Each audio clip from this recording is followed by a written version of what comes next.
Le Chapeauté 2 fut une véritable surprise. Suite d'un spin-off sans saveur, il a pourtant réussi l'exploit d'être un des films les plus qualitatifs de 2022.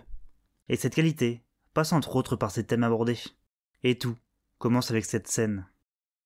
Alors que le Chapeauté a appris qu'il était à sa dernière vie, il se retrouve dans une taverne, seul.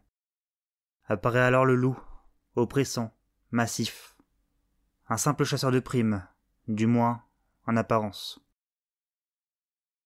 S'ensuit un combat qui mènera sans mal à la défaite du Chapeauté, et surtout à une blessure. Plus tôt dans le film, il est dit que le chat, le plus téméraire des héros, n'a jamais été touché par une lame.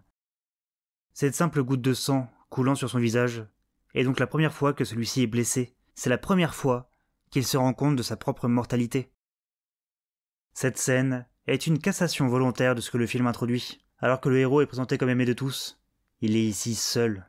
Alors que le chat a combattu une créature immense, sans difficulté aucune, il est ici incapable de toucher son adversaire.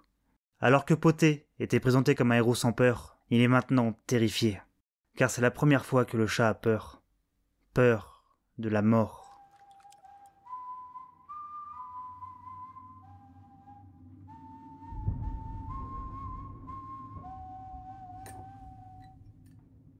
Cette scène introduit son plus grand combat, sa plus grande quête, contre lui-même, contre ses erreurs, contre ses peurs, et surtout, pour l'acceptation de sa vie, et son inéluctable fin.